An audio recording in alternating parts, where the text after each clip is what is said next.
Hi, I'm Michaeline Fowler with the City of Sammamish Communications, and today we're here with our police chief, Dan Pingrey, and we are answering some questions that we've seen from residents that have submitted questions to us online and through the form that we provided for the town hall.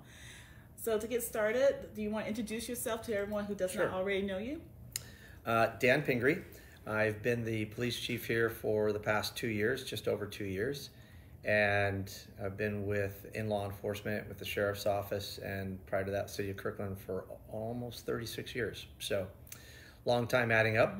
I was born and raised here in the Plateau, played soccer in this area and did lots of good things. Lots of fun things. Enjoyed this community well before there was lots of people, when it was all just trees and farms and all that good stuff. When the city first incorporated, I came here as the assistant chief, as the administrative sergeant, and was here for almost 6 years. So when we first started, and so then it's been a great opportunity to come back. And looking forward today, hopefully, to answering some questions.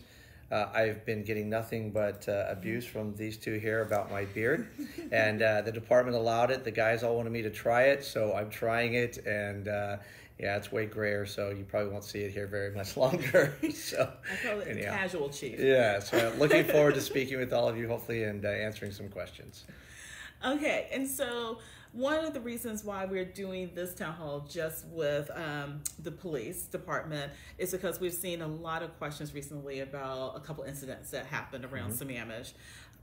What's interesting to know, though, is that we do see a lot of comments come to us on social media, and we see posting about more incidents than that's actually reported. Right. And so then when we reach out to you about these incidents, and you have no report of them. And so that's why we want to kind of go through some of these questions people have that kind of come up as a result of these postings that they see on social media. Right.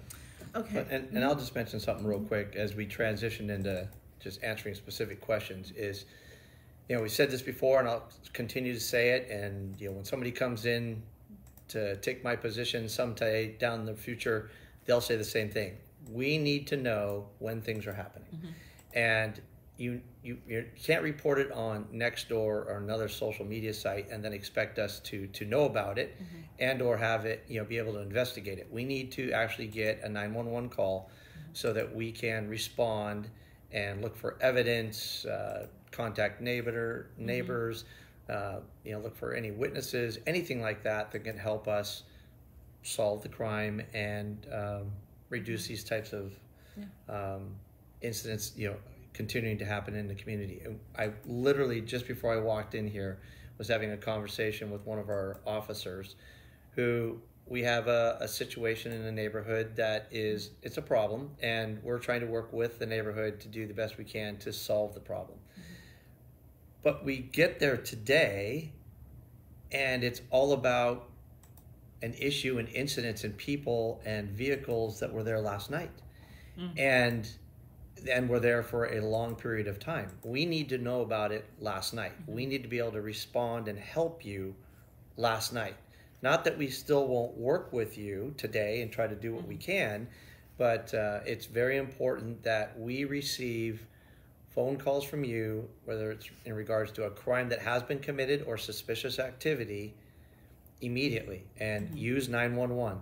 The call receivers will direct it appropriately, so you're not interfering with, quote, a more emergent situation. They'll take care of it once you make the phone call, but then at least we can get notice. And if you want to see an officer as opposed to possibly reporting it online, we prefer that, because then we can actually get a little bit more information, take the time to actually make contact with your neighbors or look for video, ring cameras, any other type of evidence. If it's a significant incident or issue, we can call out APHIS, which is a regional unit that comes out. It can do fingerprinting, all different types of things. So the sooner we know, the better. And if we come out, we can be more engaged as far as trying to help you. I think that's really important. Also, really reinforce that it's okay to call 911. Yes. That's what you want people to do, because sometimes people are hesitant to call 911, and that's what we really want. And also, we want residents, if they do see those postings on Ring or Nextdoor, to actually encourage the person posting to call 911, to actually report it. And I'll just repeat, because we hear it all the time, we've called the police. If you call 911, it's registered. We know that the phone call came in. So when you say you've called the police, or people said we've called the police, and we don't have any record of it on CAD, which is how everything is tracked and documented when calls come in. Mm-hmm. It didn't happen. At least as far as we're concerned, it didn't happen. We don't know about it. Mm-hmm. So please make sure that you're actually making a phone call and reporting it. Then it's documented. Then we at least have an idea of what occurred and when. Really good information to have. You ready to get into some of the questions? Sure. Okay. So we have one question from a resident. With the uprise in car break-ins at trailheads and garage door openers or registrations being stolen, I've heard that if you have insurance and registration of the car, that you can black out the address to your home. Is this acceptable practice? So if you were stopped by an officer for a traffic violation, we would require to see your registration, insurance, and so some of that information we can get over the computer, but blacking it out does not. That's not beneficial. Mm-hmm. That being said, the biggest issue is not necessarily that they can get your information, because somebody who's somewhat computer savvy can get your license plate and mm-hmm. get that information anyhow. Mm-hmm. So the biggest issue is leaving garage door openers and those types of things in your car, which I understand are convenient. But if they know where you live and they get the garage door opener, now mm-hmm. they can also go directly to your home, or at least they have that, and then they have access to your home. So as convenient as that is, that really is what becomes an issue when you start putting two and two together. Yeah. Okay, because we actually have seen people offering that as advice online about what to do with your registration. Yeah, mm-hmm. and again, the majority of information off your registration we can get on the computer. So, but mm-hmm.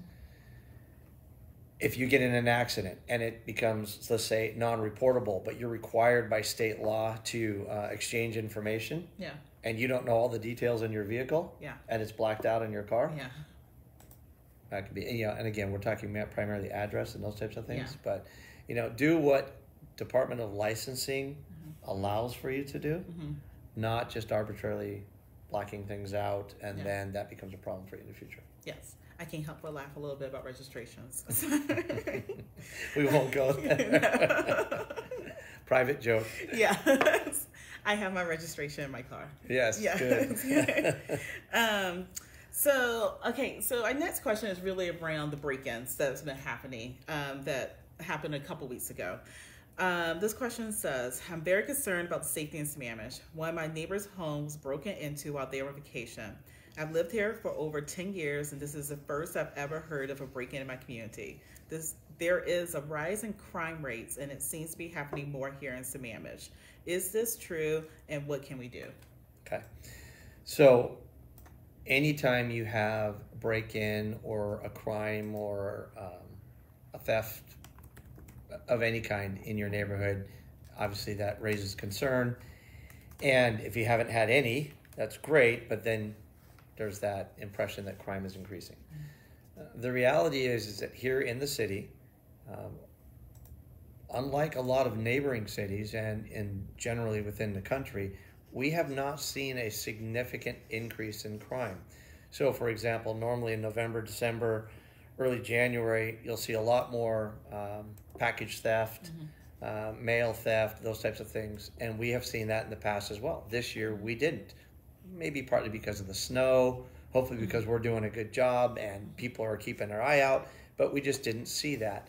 We've had some vehicle prowls, but not as many as we've seen in the past. Mm-hmm. A little bit of an uptick for a short time with some vehicle thefts that were associated with, again, people coming into the area, they steal a car, they steal property out of vehicles, and then they leave the area. Mm-hmm. So it's just crimes of convenience, and they need transportation out of the area, and that's literally how it works. In most cases, when we have crime that occurs, it often involves people from outside the area. And so difficult to know when that's going to happen. It's random. It literally is crimes of opportunity. though, which is why we talk about people locking their doors, not leaving purses or valuables in a car, making sure that their garage side doors are locked. I mean, we see that all the time where people are going in and they're using an open window in a garage or something, and then people don't think to lock the door between the garage and inside that residence. So it's just about making sure that you're doing everything that you can to reduce opportunity for criminals. And again, in answering the question, overall, we have not seen a significant increase in crime in the city of Sammamish compared to other areas in the region, which is great. But any crime is impactful, especially to you, the victim, and again, to the neighborhood, especially with social media. We just had a conversation at a local school about social media and the responsibility of being a good social media civil communicator. Civil communicator. And the point there is, again, call 911 and let us know so we can respond and address the problem.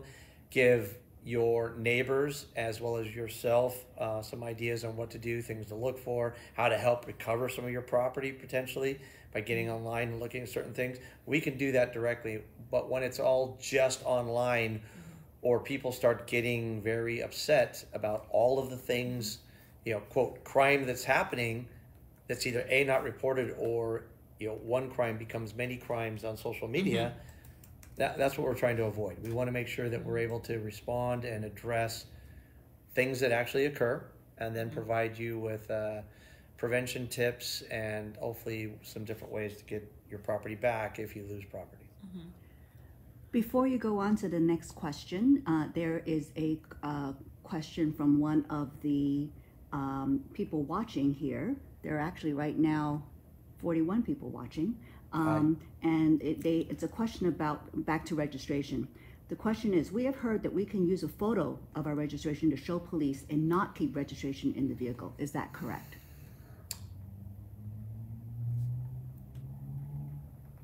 From things could have changed. I do not pretend to be the knower of all things. At this point, our officers would still ask for registration and insurance because it's required to have that in the vehicle. With, you know, cell phones and photos and being able, just like with vaccination status, right? Keeping that on the phone works. I think most officers, you know, as long as the names are associated and the vehicles associated, are going to work with you to take care of that. And I can find out, but we'll get it online. I'll find out. I do not know of a state law that has changed that doesn't require that you still have it in the vehicle. Okay, so but it makes sense. I can follow up, and I appreciate it just based on what we've already talked about. So we'll find out. I'll let you know. It's a good question. Yes, and your officers are willing to work with whatever they have with them to show identity with the car. It's never black and white when it comes to those things. It's always about, you know, that's why you're allowed to give warnings. I mean, you don't have to give tickets, and it's not ever our intent to give. We're trying to make sure that it's a deterrent, that we're helping people understand the rules of the road, requirements of things that you need to have in your vehicle, those types of things. And so we'll work with people. If people decide that they don't have to listen and they don't want to engage and they don't have to, well, then that's why there's state law, and then they can talk to the judge about that. Exactly. And that's why I have my registration in my car. Yes. Okay, so one of the things you brought up when you were, because you were explaining that crime is not on the increase here in Sammamish. We have had spurts, but you also mentioned that those spurts have happened when someone's come in from outside. And so one of the questions we had is there a way to stop people from outside coming into Sammamish and committing burglaries and package thefts? No. That being said, I mean, it's a combination of multiple things. When we know about crime that is occurring or types of crime that may occur in certain areas, just you know, for whatever reason, where vehicles are parked, etc., or if we start to see a trend, we make sure that the officers are out and about, being highly visible, paying attention, looking for things that don't look right or suspicious circumstances so that we can make contact and try and prevent crime. And or, unfortunately, if it occurs, at least being in the area where it's going to happen.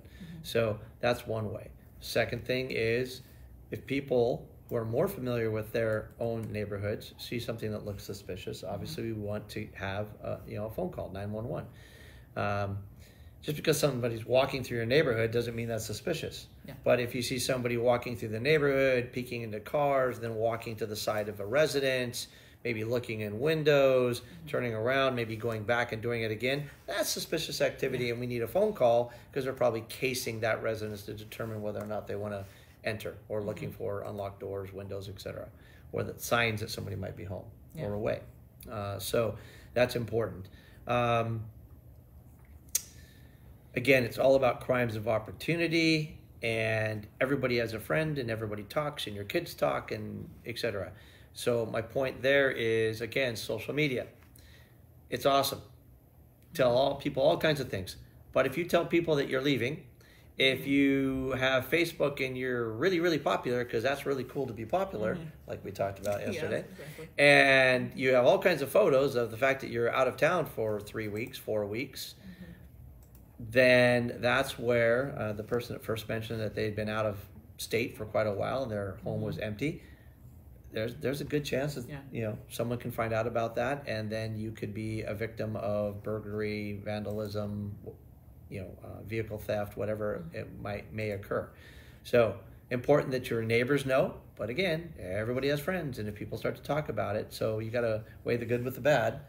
You want people to be aware and be willing to make a phone call to the police to help prevent crime from occurring, but you also have to be aware of what you're posting and what you're putting out there. So that's very important. That's a good tie into our next question, is about the whole casing. This question is, security is a big concern. We have video footage of criminals planning their plots by taking pictures and breaking in. It's scary. Can we do any kind of community patrolling? Is there a concern with homeless people in the tents living in the area? Should we hire private security for Sammamish if cops' hands are tied? Yeah, there's all kinds of things in that question. There's a lot of steps in there. So I am very pleased to work with the officers that are here in the city. We have some fantastic officers that are very engaged and like working here. And that's because, and I'm not, I mean this truly, and it's important that people know this, the support of the residents in this community has been fantastic. And even with the expectations of law enforcement reform and changes and frustration with laws and or even with crime that does occur, the community, the council, the staff, people have been great up here. And that makes a big difference. And it really does mean a lot when people say, hey, good job. And the officers appreciate that. And that's just incentive to stay and to work hard. So I say all of that because we do a good job. And when crime occurs, and I think, again, that's part of why crime has been reduced, is hopefully we communicate like this, and the officers are out paying attention and engaged. They're not sitting car to car, not going to do anything because they're worried about the laws or that kind of stuff, or a lack of support. They're actually out looking and being in the areas that they need to be in. And anything that we find out, they're engaged in. So we do the best that we can. We still have the opportunity to add some officers here in the city, which would help, just make sure that, but we always have minimums, and we meet those, and we make sure that we have people out here. One of the, an extra set of eyes, you as residents calling in if you see suspicious activity. If people are to hire private security, it's an extra set of eyes, but they can't do more than we can in law enforcement. In fact, they can do less. They can be an extra set of eyes, specifically in an area, and they can make a phone call, just like you. So if everybody is actively engaged in doing that, it's not that you can't hire security, but it's limited. It just is what it is. It's limited. And if it's only for part-time and they go into one neighborhood and then they leave and go to another neighborhood, it's really no different. So that's something that we definitely want. Yeah, Yeah. It's something that as a community, as a HOA, a neighborhood, has to really consider the financial impacts, et cetera. Ultimately working with council and that to make sure that we're fully staffed and we're able to do the things that we need to do. Yeah. That's I think can have more impact ultimately, but it's definitely it's a fair discussion. Yeah.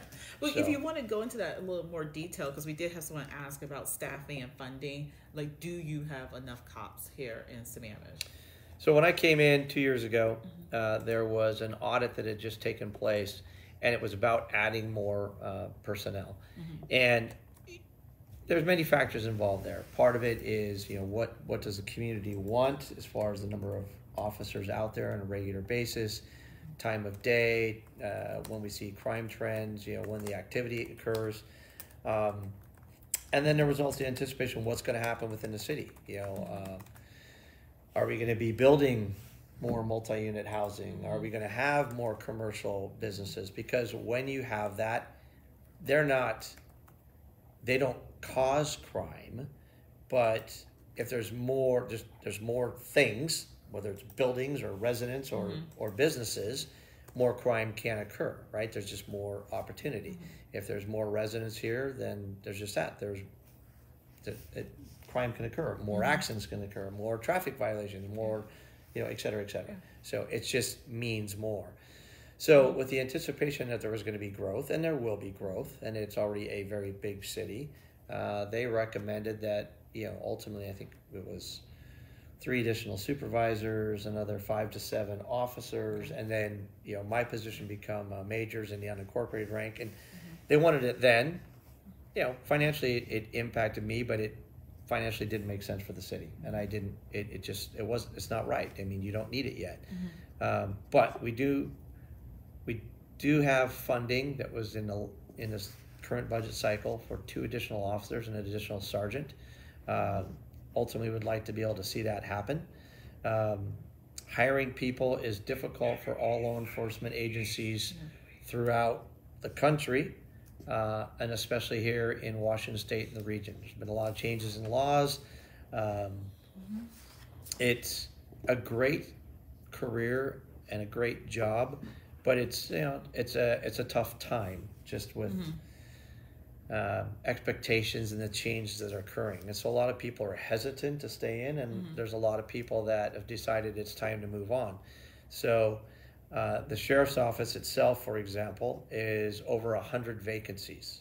And then if you also look at the non-deployables, which mean people that are in the academy, people in military service, sick leave, day-to-day vacation training, we're probably closer to 160. And that could be upwards of 200 within a couple of months. That's a lot of personnel that needs to be staffed. And again, it's not just King County, Redmond, Kirkland, other areas. Bothell, Issaquah has actually been hiring a few, but they were way down, but they've been able to hire a few more. So it's finding ways. You've seen a lot, I'm sure, on the news about incentives, whether it's pay incentive, retention incentives, different types of things to try and get people into the field and into the career. So we're doing well here as far as our staffing, as far as retaining our staffing. The council and the community has supported those ads from last year, and we need to work with the county to make sure that we can get those added to our staff, which will help. And then obviously as the new council steps into their role and there's a determination about, where we are as far as growth within the city, then that's going to be, that help dictates where we need to go next as far as staffing overall. Okay, and so to just add on to that, we did have a question that was about the COVID vaccine mandates. Did you lose anyone due to mandates? Yes, good question. So within the city of Sammamish, we have one person that has been impacted by a decision to get vaccinated or not get vaccinated. Within the sheriff's office, quite a few people have been impacted, and I want to say, at least from what I heard recently, it's upwards of 50 plus that have left the department or will leave the department due to a decision not to get vaccinated and the decision by the executive and the county to require vaccinations. So it has been impactful. And there are local, regional, King County cities who have chosen not to do that. So that is an opportunity for those people to look elsewhere. So that competition based on those decisions is occurring. Sammamish County, I don't believe, requires it. Marysville, different places, Everett. So there's a lot of Eastern Washington. So a lot of these officers have made a decision based on principle to go elsewhere to areas that are not requiring that. So yes, it has impacted us, and that impacts overall staffing. Okay. Yes, and we have a question from online, I think. Well, it's actually a comment that was just placed here a minute ago. We have volunteers patrolling in our community every evening. We are hoping to get the guidance of the police. We are Aldara neighborhood. Just wanted to let you know that that was a comment that was just made. Right, and so I'm sure that's based on the 2 incidents that occurred recently there. You know, the guidance is it's great if people are out and about. This is what you are. You're an extra set of eyes, just like your neighbor next door is an extra set of eyes, and that's great. And it shows about how much you care about the community, and we appreciate that. And it goes back to what I said in the very beginning. And if you see something that doesn't look right, call 911. I don't expect you, and I don't think your neighbors expect you to engage from the perspective of potentially being injured because you're getting into a situation that then could go sideways quickly. And so you call us immediately, observe, document, and be prepared to be a very good witness, which I say that because in our policy, in our manual, that's the expectations of an off-duty officer. They're not expecting an off-duty officer to put their lives in danger, especially if they don't have their vest, etc. But they are expected to become the very best witness possible. Document, observe, and make sure that then when police call 911, and then when police do arrive, be able to be the best witness possible to allow us to help solve the crime. I think that's really important because what we did, we had one of your officers, Matt Martin. He did some home safety tips for us. And one of the things that he really reinforced, and we're going to publish that video right after this town hall, but one of the things that he really did for us in that video is that if there's an emergency in your home, if there's a fire in your home, what do? You leave. So if there's a burglary happening in your home, you leave and call 911. So I thought that was a if really you can important safely. Message. Yes, I thought that if was you really can't, then it's like a lot of other situations. Even in an active shooter scenario, then you try to get yourself in a closed, secure area. Still, hopefully, with a cell phone that you can call 911 and stay on the line so that we can make sure and get to you as quickly as possible. Very good. And do you have any words of caution for any of the neighborhood patrols going on? Well, like I said, confronting people puts you and or them in danger. And I hope that no one that is doing that is doing it. I understand gun rights, and I understand your right to carry a weapon. But putting yourself in a position, carrying your weapon, that's kind of with a mentality that I'm going to save the day. And we shouldn't be putting ourselves or our community in that situation. That's not good for anybody. So you're an extra set of eyes. Call 911. Be the best witness possible. That is the advice, and really the only advice that I'll give, because doing other things and confronting people can potentially get you and or those people, into some serious trouble. And again, people may not know, you saying your security or your whatever, neighborhood watch, great, but how does the person you're confronting know that? They may think that they're being set up for something, and that can just go sideways quickly. So I don't recommend it, but extra sets of eyes for us and for the community are awesome. Yeah. And we've seen that happen in other parts of the country. And so we want to avoid something like that happening here. Well, I know you have an article, and here is, so in Aldera, there was a couple of situations, and we've been a little bit mum on it, not because we don't want the neighborhood to be aware, and I have talked to people individually. We did have a couple of home invasion robberies. They were related specifically, and we believe that not for any particular reason other than that the first residents, somebody knew about that residence, knew what they were looking for, and specifically targeted that residence for that reason. We are still actively investigating it, and that has been positive. So we have kept any additional information limited for that reason. And what's really important, I think that you really spoke to that they were related and that it wasn't random. The first one was not random, it also led to the second one. Correct. Because I think people are really worried. And understandably so, yes. Right. So related to that question, we have a question that just came in 2 minutes ago. First of all, thank you for having this, is the commenter said. Can you tell us which weapons were used in the 2 home invasions in January? And Chief Pingrey, if you could expand upon, what information we in communications are able to share and what we haven't been able to share and why. Mm-hmm. Yes, and I just did. We have an active investigation going on, which therefore we will not comment on. That we have leads and that are going well.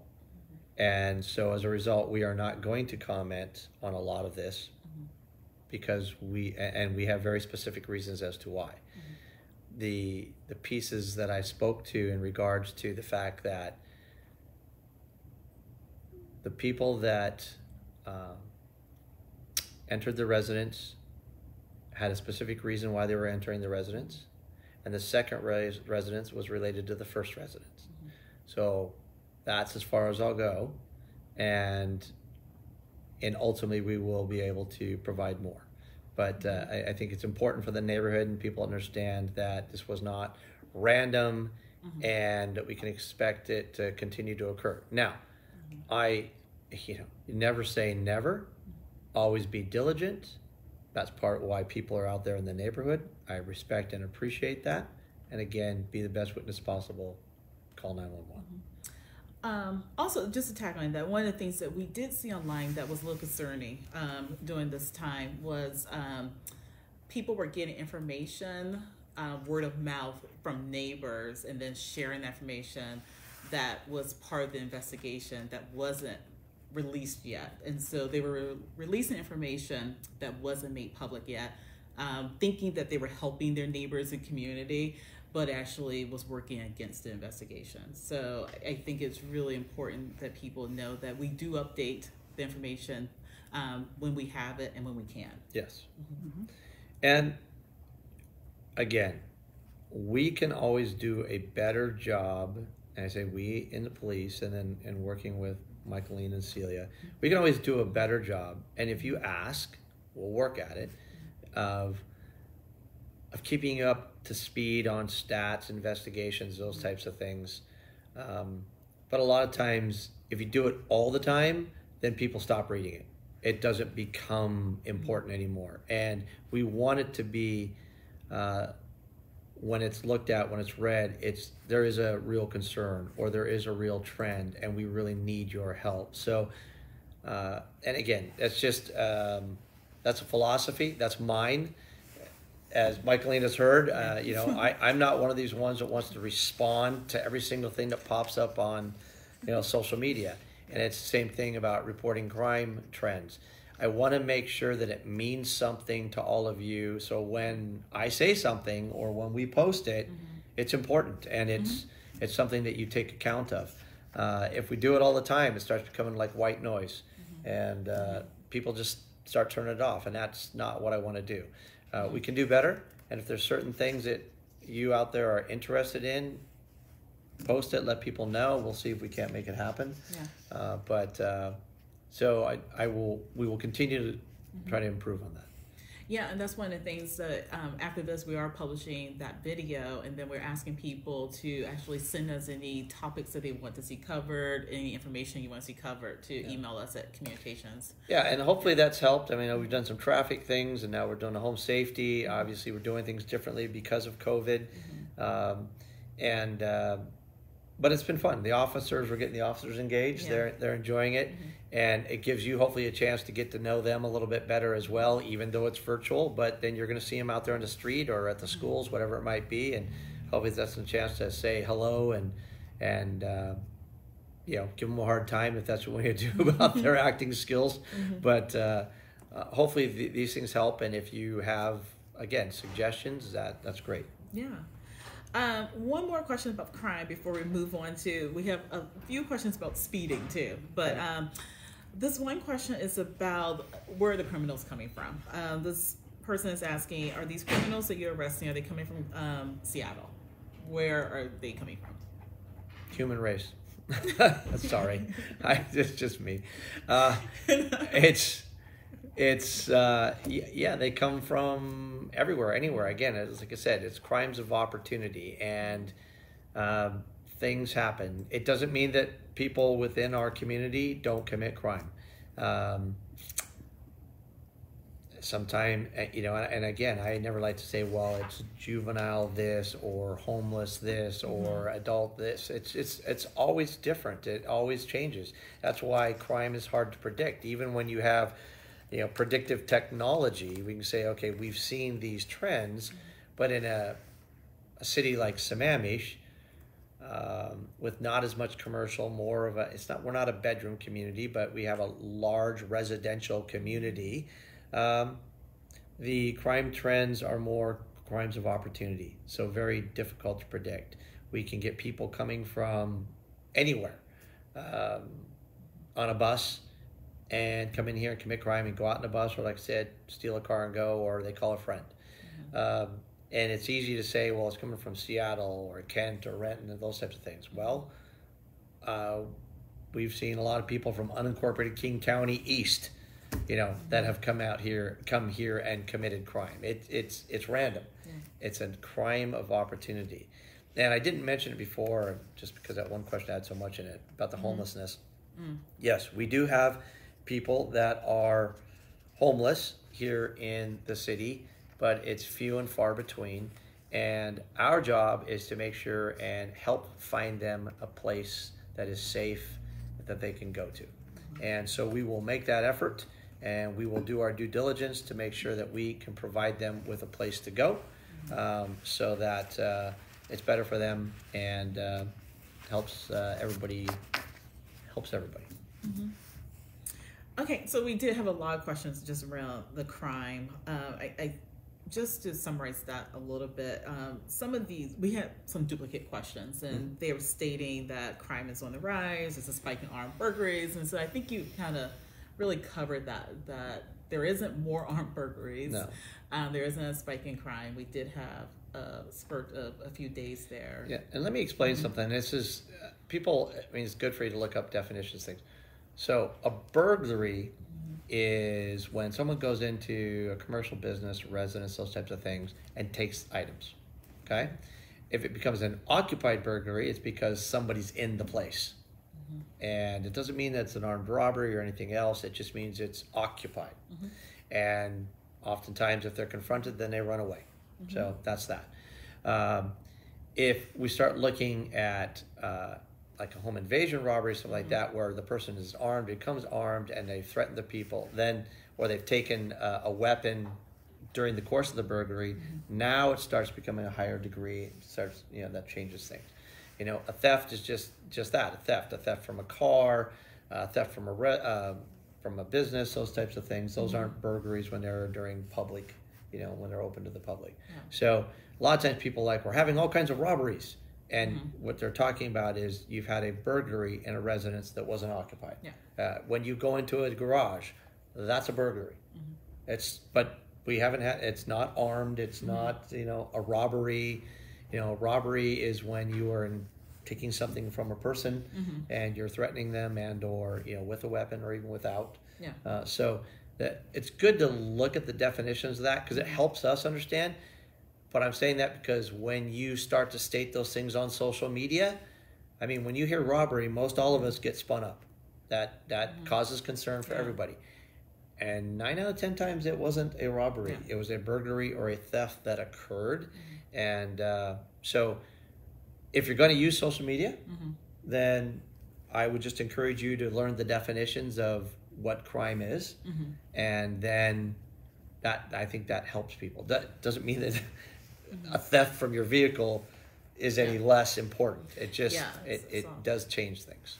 Yeah, I think it's really important because we've seen a lot of questions on social media about the naming of these incidents. And what we find is that sometimes things are posted on social media that may cause more concern than what actually really happened. And see, I think that's why you're saying it's important to know why things are named the way they are. Just a clarification helps. Yeah. And I think Celia's saying that there's some questions on that. We have several questions. I'm going to read 2 questions to you because they are related. The first one is, how can we increase transparency? Other cities that I have lived in publish crime maps online. Is this something that can be implemented? And then a follow-on question from a different viewer is, what percentage of cases are solved? So I would love to see our crime stats posted on a map. It's supposed to happen, and it's not working. And it hasn't for a while, and I'm still pushing on trying to make sure that that gets done. So, yes, we can do that, and I want to do that, and we will work on making sure that that occurs, and so that you have a link that you can look at that. In today's world, there's no reason we shouldn't be able to get that done, and I'm not blaming. Again, understand that as a contract with King County, and we're your department, we wear your uniforms and patches, and we are City of Sammamish Police. But the benefit of the contract is a lot of those, records retention, public disclosure request, a lot of the IT type things. And unfortunately, this is one of the IT type things that isn't working really well, and that we need to get fixed. And so we will work on that. The second question was, what was the second question again? I'm sorry. The percentage of cases that are solved. Oh, solved? Yeah. I don't have that off the top of my head. We've done a good, well, I'll strike that. I felt when I came in here as the chief, one of the things I looked at was our solvability rate was not good comparatively. I believe that we have, I know for a fact when I've looked at it generally that we've improved that significantly. Now part of the problem is a lot of cases are just getting, I don't want to say dumped, that's not the right word, but cases aren't getting, I mean, there's such a backlog even at the misdemeanor level, and haven't been able, it's not a really good number now. We've identified people, but as far as actually ultimately having people found guilty in respects to the charge has been filed, and then it's determined that they did it. It's the last 2 years have changed all that. Those numbers are just, they're not great. But we continue still to investigate, identify, and file charges, and I think we continue to do a good job in that. And that's not unique to Sammamish. No, that's not. But again, when I first came in here, I will say that our solvability rate wasn't what it should have been. Has improved, and I will try and work on that number, but it's a bit skewed just because of COVID. Yes. There was, when you were going through definitions, there did come a question here. Were the instances in Aldara and Trossachs burglary, robbery, or home invasion? I'm sorry. I was Aldera and Trusted. I know. Yeah. We got an answer for that. Yeah, we got an answer for the registration thing, so Okay. I'll follow up. Can we have Saltel come back to answer it? One of our traffic officers stepped up. So Okay, but first answer this one, please. I'll repeat the questions. Since you were going through the definitions, this resident wants to know, were the instances in Aldara and Trossachs burglary, robbery, or home invasion? well, so they were home invasion robberies. Okay, alrighty. So robbery. It's still a robbery is a robbery where you've got a weapon and you're threatening someone. The home invasion part is just because it happened in the residence. Robbery at a bank, robbery of an individual, it's still a crime where there's threats or use of a weapon. So, well, I think it's also really important to know is that when this was first reported on, there was some information that was not released yet because you all did not know if this was completely random. And so the language you may have used in the beginning may have been a little lighter. well, the language used in the beginning was occupied burglary, I believe, and I found out about that. I would have preferred to have just it is what it is, and still letting people know that we don't believe that it was random, etc. And so that's why and then it was working with major crimes and trying to, because again, we have some good information that we're following up on. So I prefer to just make sure that people understand what's happening. So those were home invasion robberies. When it was first put out, it was, I think, occupied burglaries.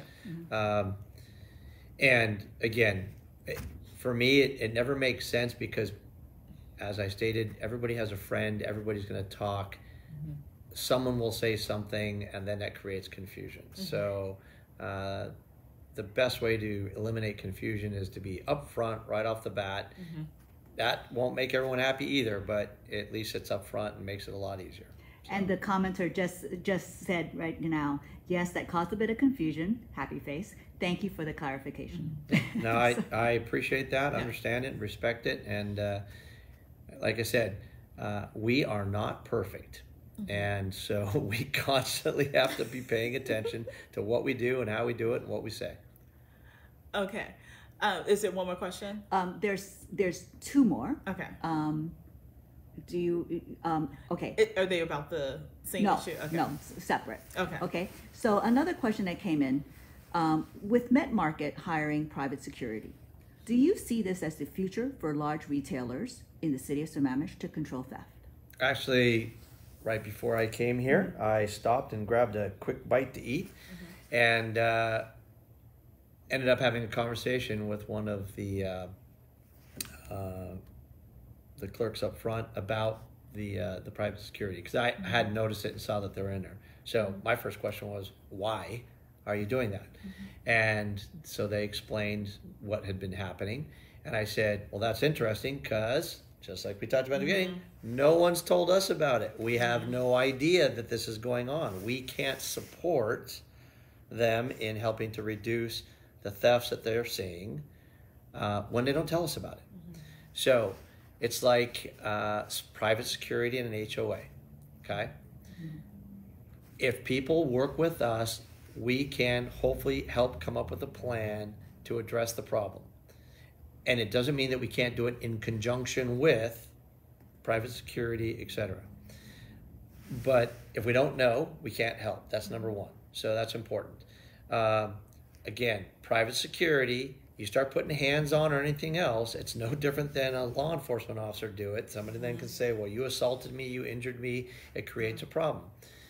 One of the biggest issues that we've had with stores, especially big chain stores, but stores throughout the area, and we see it throughout the country, is they haven't been willing to assist in prosecution.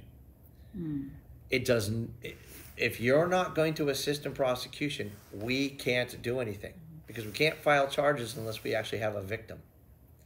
And so, yes, again, it's another set of eyes, positively identify what someone's doing, try and prevent them from leaving or taking it, saying that I can identify you, we have video of you, I'm going to follow you out and make sure that I see what car you're getting into, I get your light, whatever it might be. Those things all help us to then determine who did it and file charges. But they're still limited in what they can do. And ultimately, it still comes down to, is the store, is the commercial business willing to assist in prosecution? And amazingly enough, so often, they'll call us. This person is doing this. This is a crime. This is happening. And we get there, and then, are you willing to assist in prosecution? Well, no. Well, corporate doesn't want us to do that. That's a problem. Yeah. We're not impacting anything except for that moment in time, maybe telling that person to leave. And so guess what? Yeah. Now we've encouraged that person to come back and do it again. Yeah. So this is why a lot of times people say, well, I don't want to be involved. This is a problem. I called you, but I don't really want to be involved. We're not solving anything then. All right, we have to be able to make an impact. There has to be consequences to things that happen. And it doesn't mean jail necessarily, but getting us there, getting engaged and trying to make an impact for longer than that moment in time. Yeah. So I don't know, could be the future. But as I just had that conversation, literally right before I got up to the station, it's like, hey, we need to talk to your manager and we need to know what's going on. Because I had no idea, and none of the rest of us did either. Yeah, so it's going back to call, engage, report, and work together. I would hate to say it, but for something, we might not be able to solve the problem, but hopefully we can work with you to come up with a solution. And but we can only do that if we know. If you know. Okay, so were there any more comments related to the crime?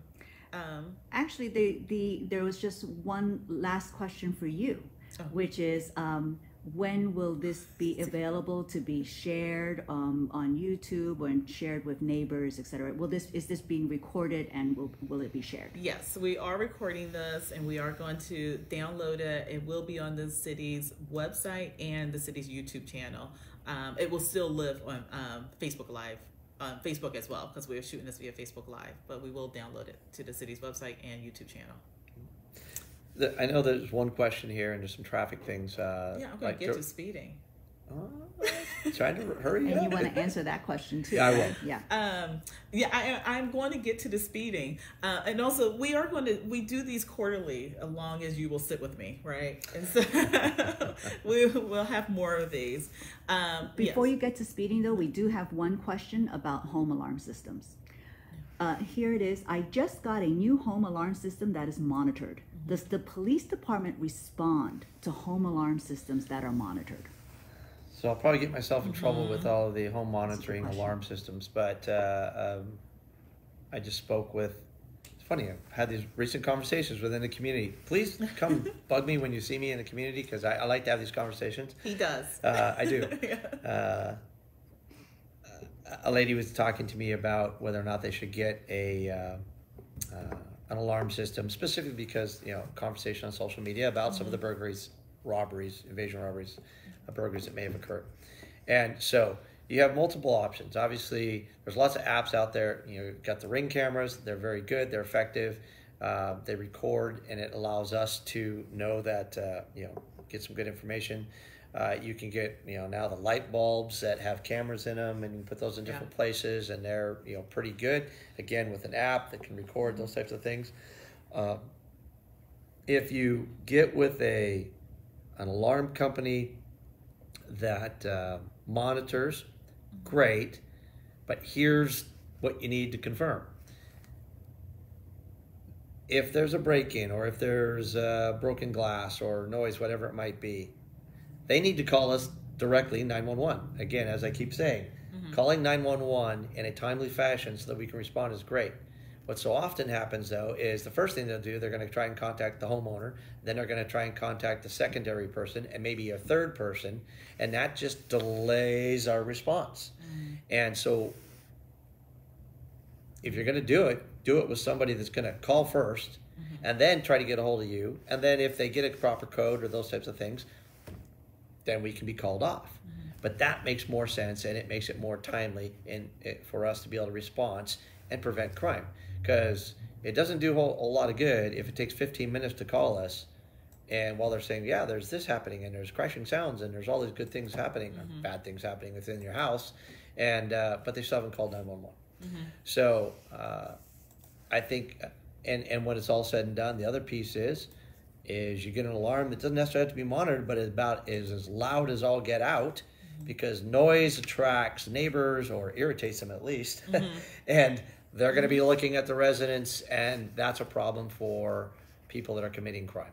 So there's different ways to approach it, but make sure that if you get an alarm system, which is spendy, a monitored alarm system, that you know what they do, how they do it, how fast they do it, why they do it, and then you let them know what you want. Okay.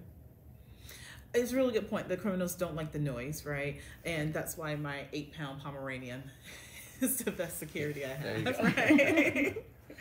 right? Okay, so on to no more questions from online. So far. Okay, so if we can move on to speeding. I know you're from here, right? You were out on these streets when you were a young boy. Always driving the speed limit. Yes. So I know you said before that you're familiar with 212, right? And so we had a question about the public safety on 212. They said many families with children and pets are crossing at 212th and 34th. In the Rock Meadow community, the speeding cars don't stop, and tragedy is waiting to happen. Is there something that can be done about the speeding? So, well, we will always work speeding complaints. You can call in directly to our office and speak with Elena up front. As soon as we get anything, we send it directly to our traffic officers. So like Chris Sautel, who came in, just update us on this revision. Well, I'm trying to get back in here. Yeah. Where is Chris and Derek are our motor officers, and they both work during the day. And then Deputy Farley is our DUI officer, and he does primarily DUI emphasis at night. Another one that you might want to get online because he can provide some good information. Yes. But we will always work complaints. Oftentimes we have trailers that we work with the city that we'll put out there if we have complaints. We have all kinds of graphs where we've done that throughout the city and where complaints have occurred in the past. Oftentimes it will seem like people are speeding, but when we look at the actual speeds, they're usually 5 to 7 miles over. Now, not saying that that's not speeding and it's not fast, especially if it's a 25-mile-an-hour zone, but you start looking, and when you start talking about excessive speeding and dangerous speeding, it's over 10 to 15 miles an hour. So it doesn't mean that we don't issue tickets or that we don't make stops, but when you start looking at long-term and how you work in an area, those are part of the things that we do. So, I mean, again, it's all taken into a big picture, and then we look at what the best steps are for addressing that.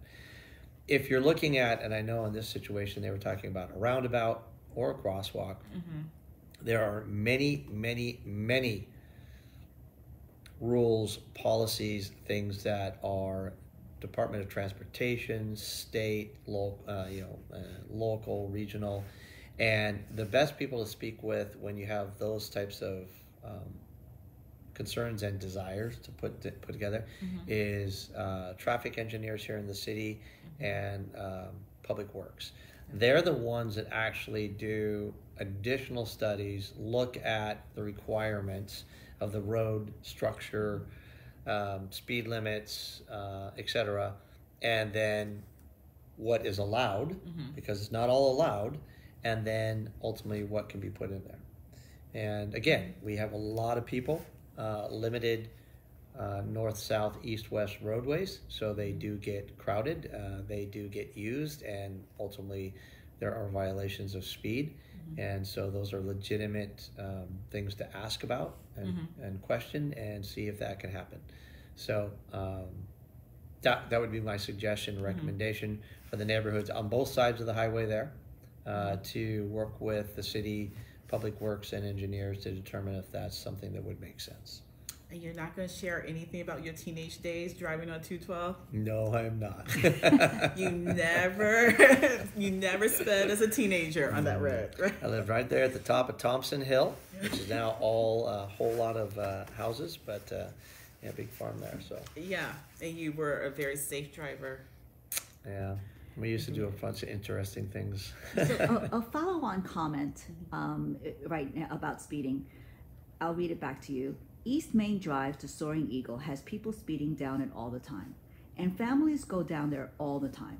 It would be so great to have some speed attention there as well. So actually, that is a question. How does that information get to you? So again, call the front desk. Okay.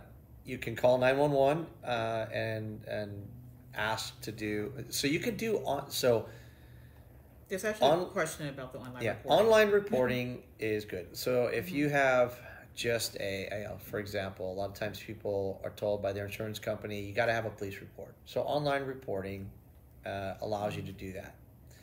I'm not saying don't do that, and we still ultimately get it. It's not timely, and oftentimes you may have like a Ring camera, that video, that type of stuff. It's easier for us to collect that from you in person than it is to put that online. Or you may not realize that you have evidence, things that occurred. So for example, your vehicle's broken into, there's some significant damage on the door and the window nut, and you decide that you're going to call it into insurance to get it replaced. But you also had, a credit card stolen. And then you notice that the fraud's occurred, and you cancel it, and you've reported the broken window and all that kind of stuff. That's great, and what you should do. But if you called us when you find out that credit card's stolen, because it's usually used within 2 hours somewhere, whether they're buying gift cards because then it's easier to transfer the money, or they're buying gas, or they're going, etc. There's almost always video where they use that credit card, and that's good evidentiary value for us. But it's not kept forever, and if you wait, and then you go and put it, online, Cop Logic, and then we ultimately get to see it. A video's gone. Time's passed. Yeah. And so, again, we prefer to meet with you and help you and go from there. Yeah. That being said, traffic complaints, Cop Logic is great for doing online, because then you can just type it in, where and when. We'll get that information, then we'll get that out to our traffic officers. Our traffic officers work with the engineers. They work with Public Works.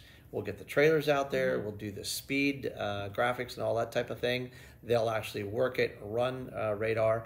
And the reality is that the majority of these complaints we get them, same areas all the time. We work them. You may not see us there, and that might just be luck of the draw. But we do work them, and we do stops, including where this would just, we work it. And a lot of times, I even know with my patrol car, it's one of those ones where I can drop it down to manual, and I like to shift with my thumb and, up and down.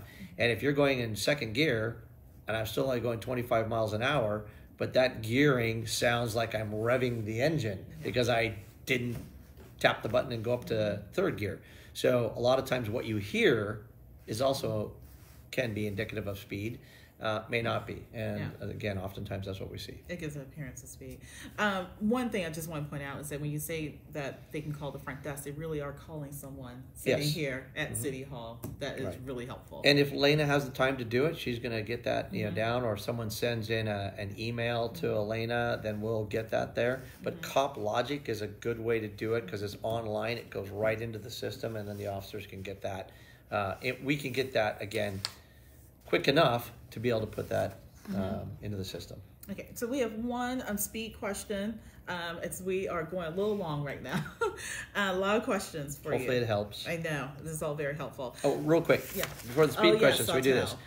Chris Sautel, one of our officers, came in and said, so registration certificate required by this section may be provided in either paper or electronic format. That just tells you that I'm old and I haven't been doing a lot of traffic stops. Acceptable electronic formats include the display of electronic images on a cellular phone or any other type of portable electronic device. So, yes, you can have that on your phone. Therefore, you don't need to have it in your vehicle. That's acceptable, and that's one way we can address the question that came up. But as Chris noted, yes, you may have electronic vehicle registration, but we prefer originals for scanning purposes at collisions. So again, that's where I talked about at collision scenarios for both officers, and if you need to exchange info, you got to make sure you have that info. And so that's just one thing that helps us. It says digital license is not allowed by RCW. But again, having it on your phone is better than nothing, so we don't lose it. So hopefully that answers the questions. We just had one final question from a Sahali resident. Sahali is planning on adding more speed bumps to the community. I recognize that the streets are private, but does this raise concern to emergency services and how it impacts emergency response times in the community? How are emergency response times impacted currently by speed bumps? So, from a law enforcement perspective, when it's all said and done, we need to make sure that we can get to a location safely and in a timely manner, but not endanger ourselves or the public by how we respond. So speed bumps might cause us to slow down a bit, but more than likely speed bumps are in a 25 mile an hour zone or less, and therefore we shouldn't be speeding anyhow. So it's not going to impact us that much. With fire, and I'll let them as the experts discuss that more, I think it does impact their rigs a little bit differently and what they do, and I've heard that before, but I'm not going to get into I'm not an expert in that, but I know that sometimes it does somewhat impact what they do and how they do it, and just slowing down and speeding up, it takes maybe a little bit longer than it does from a patrol car perspective. So I think that's just it's it's not a serious detriment. And when people always ask about, well, why can't you put speed bumps out on the main roads? Again, that comes down to engineering, and there are specific rules and about when and how you can do certain things, whether it's traffic circles, traffic bumps, stop signs, stop lights, flashing lights, crosswalks. There are very specific rules within the transportation world that they're the experts on. We're not. We're the enforcement part of that. But oftentimes we will recommend it as well, just because we think it makes sense as too. Okay. And I think we have two final questions. Two final questions from online. Okay, two final questions. The first one is, and this just came in, our HOA lawyers say our private videos are no help for police. Can you clarify that? We may install 4K cameras. I guess I'm not exactly sure what they're referring to. Any video potentially can assist law enforcement. Whether we capture a license plate, a color of a car, a subject that's involved in the crime, the fact that a second subject, even if not clear, is in the vehicle. There's a lot of parts and pieces that, and obviously the clearer the video, the better. But any video whatsoever helps. I think somebody asked about, people coming in and out, and this is something I was going to talk about. And this is something that would have to go to council, and people would really have to weigh in on this. I say this because I truly understand the concerns, but we have limited in and out, north-south, as I said, roadways here in the Sammamish. And so there's been discussion in the past, and even discussion by the officers about, well, why can't we have license plate readers at these areas? And the reality is, there's a lot of good sense behind that, because if we have a serious crime or crime trend that occurs on this evening between these hours, we can look at the ingress and egress areas of the city for, and if we have a description, then we can look and see if we get more information on that car. It's not random, it's very specific about why we want to look at that. So it makes sense. And when people start talking about this is an intrusion, trust me, and we don't have the time or the personnel to go through those cameras 24/7 for any reason. It's not going to happen, won't happen. I don't want it to happen. But if we had a serious crime, home invasion, robbery, for example, and we can look at the 4 or 5 major areas of ingress and egress in the city, and we have a description of a vehicle, then we can see if we can capture something there. And that can solve crime, and that's good for the community. So it's something that's it's something worth discussing for the community to consider. Now, this isn't Dan Pingrey, Chief of Police, or law enforcement arm pushing this. It's just another tool that could help, and I think is well worth having a discussion about. And again, trust me, privacy, I get privacy, and privacy is key. This is not us trying to be invasive. It's a tool that could be used for specific circumstances that really could make a difference, potentially. And ultimately, it's council and city, community, residents, you guys make the decision. I'm just throwing it out there as a suggestion. Well, we love when you put out suggestions. So last question. My opinions. Yes. Last question before you wrap up is when is Police Appreciation Day? About a month ago. Okay. A couple months ago. Okay. Yeah, I think it was a couple of months ago, something like that. Alrighty. Yeah. So. Yeah. Every day. Every Every day. day. It's Police Appreciation Day. A resident appreciation day. Yes. Like I said, it's all good because I truly, this community is awesome. And, you know, again, still have family that lives here, lots of friends. So it's a great community. The community's always been supportive of law enforcement. We're not perfect. We make mistakes, and we appreciate the input and feedback, and we'll just keep trying to be better. But your support makes a huge difference. And again, our retention here in the city has been awesome for the troops that are here, and a lot of troops that have been here for a long, long time. And it's because of how engaged we are. I mean, I say we as a community, we in law enforcement. That's a win-win. So I appreciate that. I thank you.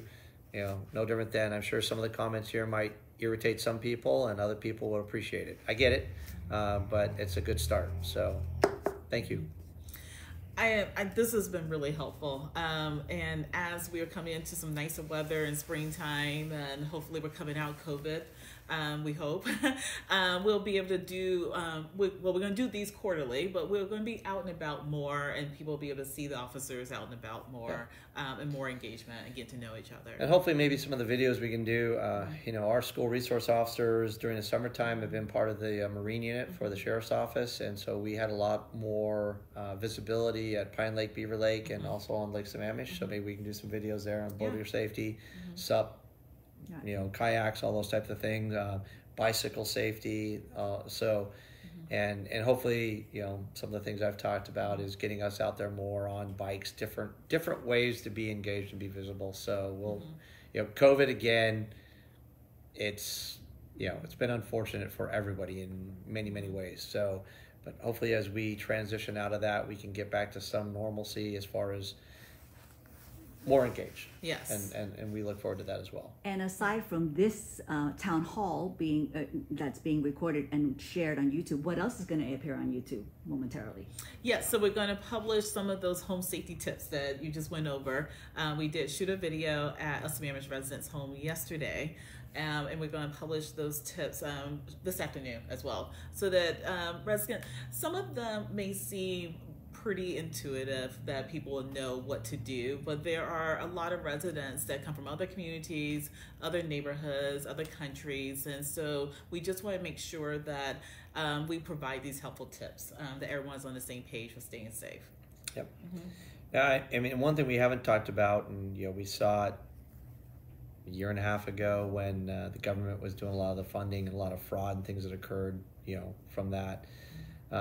Same type. I mean, there's always things coming out that that they're taking full. You know, fraudsters are taking full advantage of online. And if you have a question about something that's come via email or a phone call, and you're not quite sure, trust your gut, trust your instincts. Call us, and we can let you know. And Elena's great about that. You know, up front, if you call in there. She tries to stay on top of these things, give people, you know, direction, resources to check on. Hopefully, it hasn't been a situation where there's been a loss for you. If there is, then you need to follow up on that as well as making sure to report it. But when we see that, it's a good reminder for us to put that online so that everybody hears about it, so that we can prevent any further impacts to our residents. Yeah, because we do have quite a few scams that happen online, and you were actually named in one of them. Wasn't someone called? Oh, yeah, they were calling and using my name, and you know, Yeah. Chief Pingrey said this, and Whoops. it was just, it was a scam that they use. They'll use the local chief's name, and people unfortunately get scammed as a result. Yeah. Yeah. I mean, So. one of these days we'll introduce people to the person that actually answers those calls when they come in, Elena. Yeah, that'd be great. Yeah. And, you know, same thing with our detectives, right? I think Yeah. it's important that maybe you get a chance to know what they do, how they do it, why they do it. Yeah. Exactly. And things that you as residents, no different than, trust me, they let our officers know when a case isn't done right. Yeah. And so any and all information that you can provide to them, and if they can give that to you directly, I think would be great. Yeah. Any final words you have for us? No, you know, it'd be great to do this in person at some event in the future, but you know, this is good too. And there's people that may not want to show up in person on those events, so hopefully this helps being able to hear from me and you know, ask questions online, and this one more tool that we can take advantage of. So thank you. And stay tuned for an announcement about the springtime. We'll do this again in the spring.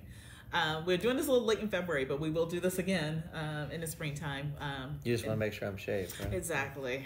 I will definitely make sure. This is strange. In 36 years, we never were allowed to have beards, and so it's like we had some fun and decided to try it. So. And the first thing I said to you this morning when you showed up. Yeah, yeah, exactly. So. Yeah, and then we, if you don't already subscribe to our weekly e-news, it comes out every Friday in your inbox with the news of the week of the city. And we will have a recap of this in this e-news. If you don't currently subscribe to e-news, you can go to our main website, sammamish.us, and if you scroll down, I think in the footer of the page, there is a link that says join e-news or subscribe to e-news or join our mailing list, I think is what it says. And that way you'll get our weekly e-news and stay up to date, along with our monthly print newsletter that comes out the first week of every month. All right. Well, thank you again for being here. Appreciate it. Yeah. Thanks. Thank you. Have a good day. Mm-hmm.